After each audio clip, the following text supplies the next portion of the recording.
Assalamu alaikum wa rahmatullahi wa barakatuh. Paix sur ceux qui suivent les guidés. Paix et bénédiction sur le prophète sallallahu alayhi wa sallam, sur ses compagnons, ses amis, sa famille, ainsi que sur tous ceux qui le suivront de bonne foi jusqu'au jour du jugement. Je vous fais un petit audio aujourd'hui. Désolé pour le bruit de fond, je suis en voiture, donc je profite d'un long trajet pour un petit peu revenir vers vous. Aujourd'hui, en fait, bien entendu, pour ceux qui me connaissent depuis longtemps, vous savez que tous les jours, j'ai des sujets qui s'entrechoquent dans ma tête. Et tous les jours, comme à une certaine époque, en 2011-2012, je pourrais faire un audio spécifique sur tel ou tel sujet. Mais aujourd'hui, j'essaye un petit peu de faire autrement, c'est-à-dire de faire des audios de temps en temps, essayer de synthétiser plusieurs sujets en un et laisser le temps aux auditeurs ou aux abonnés sur YouTube de l'écouter, car je sais qu'un audio de 20-30 minutes, c'est pas toujours facile à écouter en une fois, parce que voilà, on est dans une société où on a l'habitude du zapping et de l'écoute rapide. Alors aujourd'hui, j'ai un sujet qui me tient un peu à cœur parce que je vois qu'il est très très présent. C'est, je pourrais le définir comme une ruse de Satan. Une ruse dans laquelle beaucoup de gens tombent, même des gens instruits, même des gens pieux, et qui en fait nous menace tous. Cette ruse, qui n'est pas facile à définir, mais je vais essayer, c'est en fait un espèce de très sournoisement, surtout pour ceux qui sont revenus à l'islam il y a longtemps, ou qui sont convertis il y a longtemps. C'est en fait ce qu'on appelle l'usure du temps et l'accumulation des déceptions. Vous savez, quand on est nouvellement converti, on est un petit peu dans un état euphorique. On est comme flashé par une lumière et toute une série de choses. Et donc, on est dans un état où, en fait, on est capable de beaucoup de choses. On fait des efforts, on parcourt des longues distances, on va à des conférences, on lit plein de livres, on évolue à toute vitesse, etc. C'est un petit peu comme, je l'avais expliqué dans un autre audio, semblable à l'explosion d'une supernova. Donc très lumineuse, très bruyante, et qui dégage beaucoup de chaleur. Et puis il y a le temps. Et quand le temps passe, il se passe plein de choses. Des désillusions, des trahisons, ce qu'on avait idéalisé, la communauté musulmane, la femme musulmane, l'homme musulman, etc. Et on est mis face à la réalité. La réalité cruelle et dure, encore plus quand on l'a un peu maladivement idéalisé. C'est-à-dire que, eh bien oui, parmi les musulmans, il y a des fous, il y a des émotifs, il y a des traîtres, il y a des ignorants, il y a des gens qui mêlent le faux au vrai, etc., etc. Ce qui fait qu'à un moment donné, au bout d'un certain temps, on est un petit peu, comme on dit, échaudé. Et alors le piège qui se tend devant nous, et c'est le but de mon audio du jour, qu'on se prémunisse bien sûr de ça. Le piège, c'est de dire, bon, oui, je suis musulman, je suis musulmane, d'accord, j'ai fait ce choix, je vais quand même pas tout mettre à la poubelle. Je reste quand même convaincu que voilà, l'islam c'est la vérité, hein.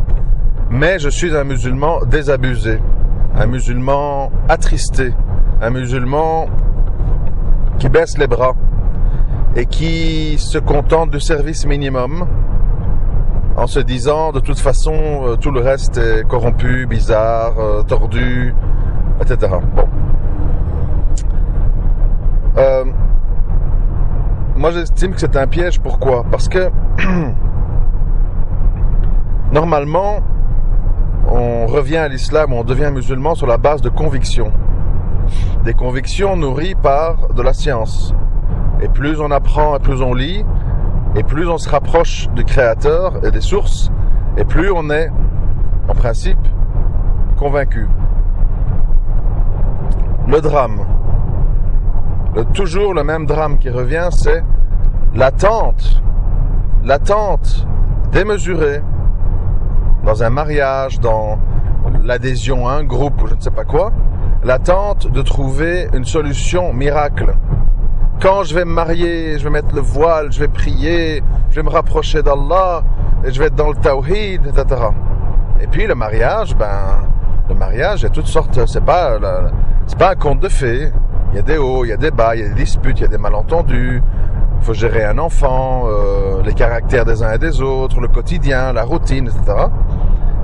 Et alors, évidemment, on postpose éternellement ce fameux grand jour où on va être bien entouré de frères et de sœurs bien, dans un groupe bien, etc. C'est cette attente idéalisée qui nous fait faire des faux choix. Comme je l'ai déjà dit, je ne sais plus où, dans le sens que quand beaucoup de gens, malgré tous les signes inquiétants qu'il y avait dans le groupe dit État islamique, beaucoup de gens, de jeunes filles, etc., sont partis parce qu'ils ont, ce groupe a synthétisé, a répondu à leurs demandes d'idéaux. On a un territoire, la charia est appliquée, il y a des frères engagés, et tout le monde s'entraide, etc., etc. Et puis, confronté à la réalité, que je ne vais pas énumérer ici parce que je crois que je l'ai déjà fait, donc ce serait répétitif, confronté à la réalité, il y a évidemment la descente. D'ailleurs, vous savez, quand je dis le mot descente, c'est pas innocent. Pour moi, et il faut se prémunir de ça, pour beaucoup de gens, l'adhésion à la religion est très semblable à l'adhésion d'un drogué à sa drogue. C'est-à-dire qu'il y a l'envie, l'impatience, je veux trouver mon dealer pour avoir ma dose, puis il y a l'extase du shoot, puis il y a une espèce de stagnation, et puis il y a la chute, la descente, suivie de on est en manque, on reveut sa dose, etc., etc.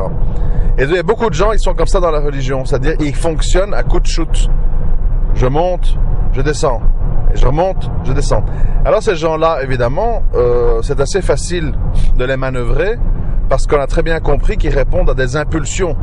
C'est-à-dire que c'est des gens, quand rien ne se passe, la religion, bof, ils se détournent, ils vont regarder du foot et tout.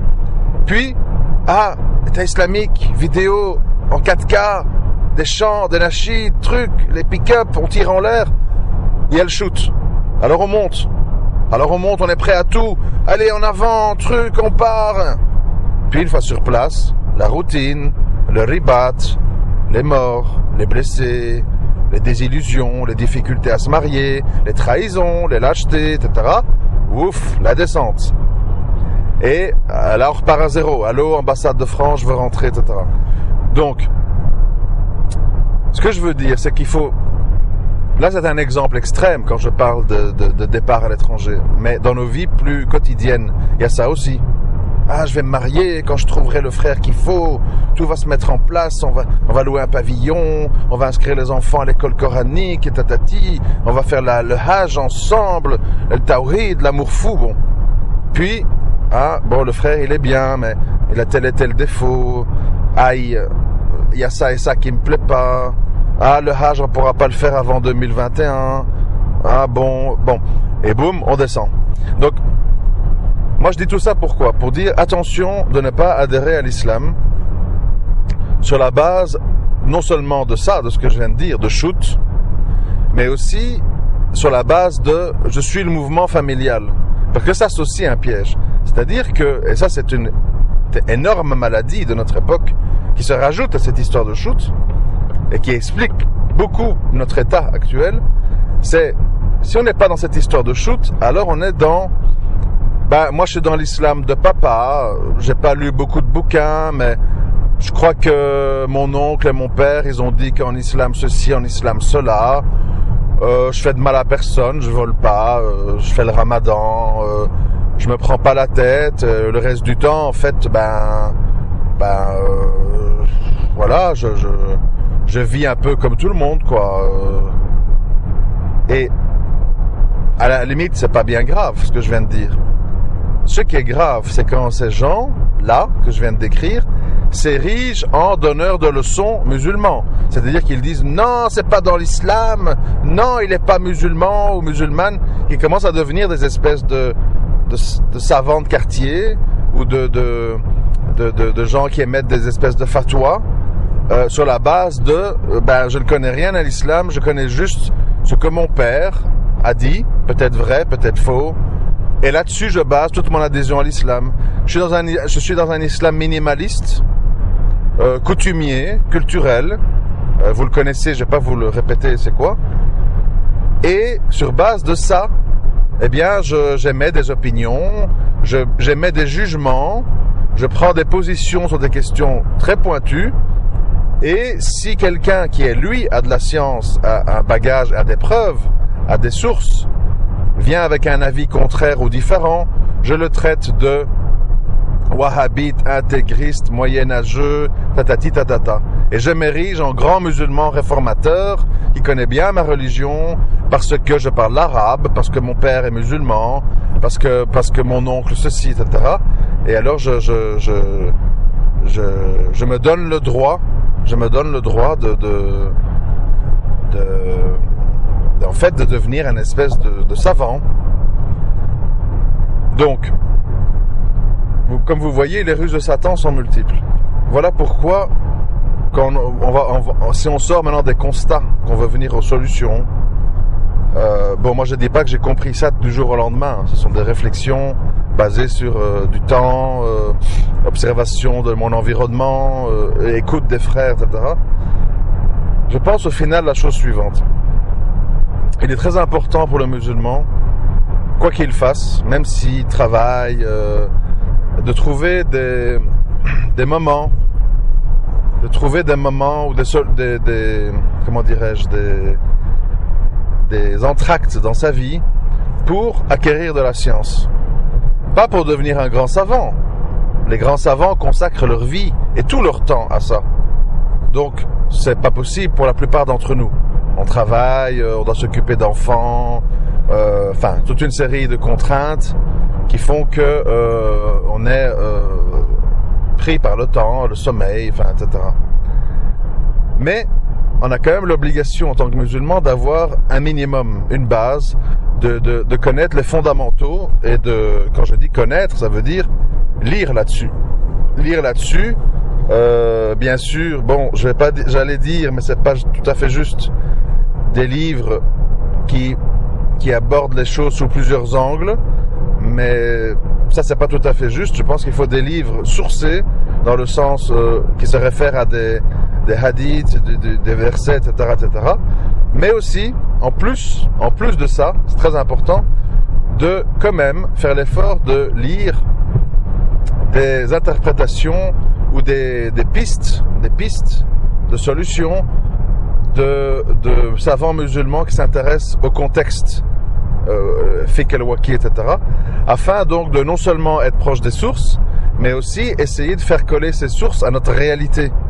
Parce qu'il n'y a rien de plus dangereux aussi, et à mon avis néfaste, que d'être dans les sources déconnectés de la réalité. Parce qu'à ce moment-là, on vient avec des choses qui nous semblent être des solutions et qui finalement ne le sont pas vraiment. Parce que tout simplement inadaptées ou contre-productif, parce qu'on est dans un contexte très spécial de musulmans minoritaires parmi des non-musulmans, avec des lois ceci, cela, avec des enfants éduqués comme ci, comme ça. Donc il faut tenir compte de toute une série de choses. La différence tout simplement de vécu aussi de nos jeunes, par exemple. Un jeune de 10 ans à l'époque du prophète sallam, ou une jeune bien sûr, n'a rien à voir avec un jeune d'aujourd'hui de 10 ans. C'est-à-dire que maintenant, tout le monde le sait, il y a une espèce d'immaturité chronique qui fait que, ne fût-ce qu'à par rapport à ma génération, donc ne remontons pas très loin, ne fût-ce que un jeune aujourd'hui de 20 ans, ça correspond plus ou moins à mon époque à moi, un jeune de 15 ans. Donc il y a une glissade en fait de la maturité vers un âge plus tardif. Il faut en tenir compte dans beaucoup de choses, etc.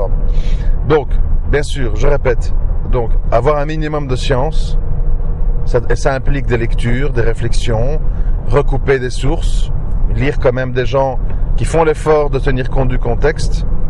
Quand je dis lire, bon, ça veut dire beaucoup de choses, hein. Ça veut dire audio, ça veut dire vidéo. Voilà, il n'y a pas que ce que nos yeux nous renvoient comme information qui est valable. Il y a aussi nos oreilles, etc. Ou les oreilles et les yeux. Mais évidemment, faire attention. Faire attention, pourquoi ? Ça c'est un petit peu, on pourrait dire, ah mais tu adresses ça à toi-même. Oui, si on veut. Dans le sens de dire, c'est pas parce que quelqu'un prend la parole, comme moi je fais, comme beaucoup d'autres le font, que tout ce qu'ils disent est juste, vrai, définitif.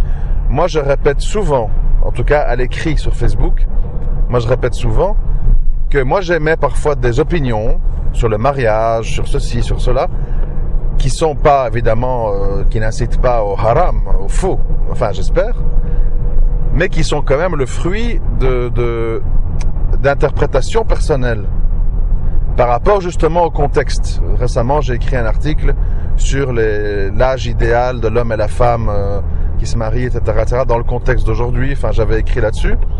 Et j'ai bien précisé en commentaire, ceci n'est pas une vérité absolue. C'est un effort personnel d'observation et un effort d'interprétation de ma propre expérience, etc., pour essayer de donner des pistes aux gens de réflexion. Après, tout le monde sait qu'il y a des exceptions, que je veux dire, tout ça n'est pas gravé dans la pierre.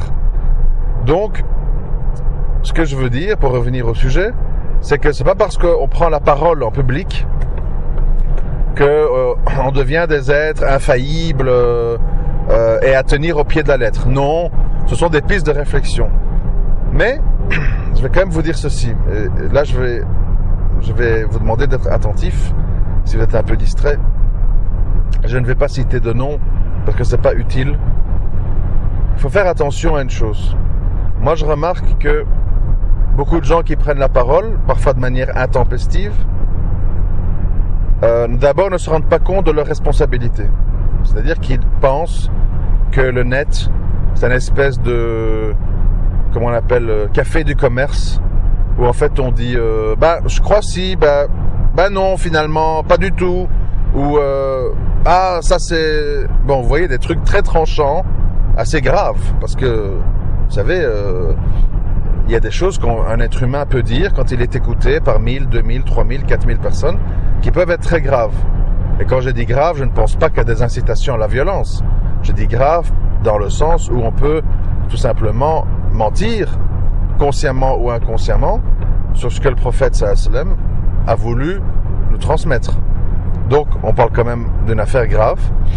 Donc, il faut savoir que, malheureusement, parce qu'on ne peut pas l'empêcher, beaucoup de gens qui prennent la parole, moi en tout cas je m'en rends compte, et je l'ai déjà dit, sont des gens, j'ai pas dit qu'ils ne disent que des bêtises, qui sont complètement bêtes, non. Moi je suis quelqu'un qui écoute les autres, qui essaye de donner de la valeur au temps que quelqu'un consacre à s'exprimer. Je suis pas enfin vous me connaissez, hein, je ne suis pas quelqu'un qui rejette d'un revers de la main. Je suis très ouvert, on me le reproche hein, d'ailleurs, mais c'est vrai que j'essaie de faire attention. Je suis très ouvert, j'écoute et j'essaye de voir le bien que la personne a voulu faire dans sa démarche. Ceci étant dit, je remarque quand même que beaucoup de gens qui prennent la parole, selon moi, mais ce n'est que mon petit avis, ont manifestement des troubles. Alors, quand on dit troubles, les gens se sentent insultés. Moi, personnellement, j'estime avoir des troubles. Je pense que toute personne autour de moi a des troubles. Pourquoi ? Parce que nous sommes des êtres humains faibles, soumis à des émotions, à une expérience de vie, à des blessures, etc. Et donc, nous accumulons des troubles. Mais des troubles qui sont en général encadrés, apaisés, soignés par le rapprochement avec Allah. Mais des troubles, on en a tous. Le problème, c'est que quand ces troubles sont additionnés à de l'orgueil, orgueil plus trouble donne quelque chose de très dangereux. Parce que ça donne quelqu'un qui pense être dans le vrai, pense être dans le bien, il consacre beaucoup de temps, et comme il est dans une démarche un peu sincère et très écoutée, et donc peut faire des grands dégâts. Alors moi je ne peux empêcher personne d'écouter tel ou tel personne qui prend la parole. Évidemment, chacun est libre sur son net de dire play, pause, effacer, etc. Par contre, je peux quand même dire une chose. Faites attention aux gens qui, hier encore, n'étaient rien ni personne, et qui du jour au lendemain, sur la base de pas grand-chose, déclarent que des grands savants qui ont consacré leur vie à l'étude du Coran, des hadiths, etc., sont en fait des ignobles affabulateurs qui n'ont rien compris, qu'il faut tout mettre à la poubelle, etc., etc. Ce serait très injuste de penser que tous les savants, tous les anciens savants ou plus contemporains sont tous des vendus, tous des perdus, tous des hypocrites, etc., etc. Attention, parce qu'alors il faut dire, oui, mais toi qui me dis ça, qui es-tu? Ah, tu es un penseur dans sa cave qui émet des opinions personnelles sur la base d'une anomalie, entre guillemets, qu'il n'a pas compris, ou d'un paradoxe qu'il n'a pas compris. Tu établis des règles définitives et universelles que tu propages sur le net. Grande responsabilité. Et de nouveau, je n'idéalise pas et je ne dis pas que tous les anciens savants sont infaillibles, etc. Je sais simplement que parmi ces gens, il y a des gens qui ont lu des milliers de livres, ont passé des nuits en prière, jeûnes, etc. Des gens qui ont un haut niveau, auquel, par exemple, j'estime ne pas appartenir. Donc on peut faire des critiques, émettre certains doutes sur certains points, mais certainement pas comme ça débarquer et commencer à dire « tout ça c'est poubelle, c'est ce que je vais vous raconter qui est la vérité ». Parce que sinon, c'est comme ça qu'on a le chaos. Et donc, pour revenir au sujet du sujet, on avait parlé des shoots, on avait parlé de suivre l'islam des parents, des habitudes. Je pense que, on mélange un peu d'islam, un peu de démocratie, un peu de droit de l'homme. On fait une belle soupe et puis on dit voilà, c'est ça l'islam. Et on avait parlé au tout début du fait de la désillusion. La désillusion, c'est très dangereux parce que ça va nous faire rendre amers et pessimistes. Et à ce moment-là, on va commencer à lâcher. Ça va commencer par des petites choses. On va prier de moins en moins à l'heure. Et puis on va être laxiste dans ses vêtements. Puis on va être laxiste dans comment on dépense notre temps. Et puis on va se renfermer sur nous-mêmes. Et puis on ne va plus rencontrer des frères, etc., etc. Et au final, on se retrouve à être au service minimum parce qu'on se méfie de tout et de tout le monde. On ne croit plus en rien. On a été tellement trahis et on nous a tellement menti qu'on dit c'est fini. Je pense qu'il vaut mieux, dès le départ, pour ceux qui sont les plus jeunes, qui ne sont pas encore passés par là, il vaut mieux dès le départ être dans une démarche, bon, je connais le monde, il y a des bons, il y a des mauvais, il y a des gens qui sont un peu manipulateurs. Moi, pour me prémunir de tout ça, je vais essayer de m'instruire, je vais essayer de lire, je vais essayer de penser par moi-même. Allah subhanahu wa ta'ala m'a donné un cerveau. Évidemment, je ne suis pas un grand savant, mais je peux quand même acquérir mon petit niveau avec un peu d'effort, de façon pas à devenir un petit orgueilleux qui fait la leçon à tout le monde, quoique faire la leçon gentiment, c'est bien, mais de façon à pouvoir être quelqu'un qu'on ne manipule pas. Quelqu'un qu'on ne trimballe pas d'un coin à l'autre en disant non, t'as rien compris, Cheikh machin il a dit, t'es complètement à l'ouest, mais non, l'islam c'est dans le cœur, viens dans la waliya, tu vas voir, etc. Alors vous êtes là, c'est les tablirs, c'est les takfiri, c'est les djihadistes, c'est les soufis. Alors vous êtes secoués comme ça à gauche, à droite, et vous passez de groupe en groupe, de désillusion en désillusion, pour au final dire, c'est toute une bande d'escrocs, moi je m'enferme chez moi et puis je fais le minimum. Non, il vaut mieux, dès le départ, être un petit peu sceptique, de garder un peu de réserve et d'écouter. Ah oui, mon frère, d'accord, je comprends ta preuve. Tel hadith, d'accord, ok. Tiens, j'ai lu un hadith qui dit un petit peu autre chose, donc il faudrait un petit peu voir lequel correspond le mieux à la situation qui est devant nous. Parce que c'est deux hadiths qui abordent la chose différemment. Donc quel est le hadith le plus en phase avec la situation qui se présente devant nous? Mais ça demande de recouper l'information, d'avoir de multiples sources et donc d'avoir un niveau. Parce que sinon, on vous dit un hadith, vous dites ah bon, ah zut alors, et alors vous embrayez, et puis vous ne savez pas qu'il y a un autre hadith qui dit un peu les choses différemment, un peu plus nuancé, un peu plus contextualisant, etc. Et donc vous finissez par être perturbé. Donc voilà, je pourrais être beaucoup plus long, vous le savez, j'essaie d'être bref. Je voulais simplement un petit peu vous faire méditer là-dessus, sur le fait de ne pas être l'objet de vos émotions, mais plutôt l'objet de votre raison, afin d'adhérer d'une manière stable et non émotionnelle à l'islam, et de pouvoir discerner le furqan, discerner le vrai du faux, parce que vous allez avoir devant vous sans arrêt des gens qui ont l'air sincères, qui ont l'air de dire le vrai, mais qui eux-mêmes ne savent pas, parce qu'ils ont étudié qu'un angle, leur groupe, leurs savants, et donc n'arrivent pas à mettre les choses dans un prisme plus large, et donc peuvent vous emmener avec eux, parce qu'ils pensent bien faire, parce qu'ils ne savent pas, pour eux-mêmes. À très bientôt, Inch'Allah. Assalamu alaikum wa rahmatullah wa barakatuh.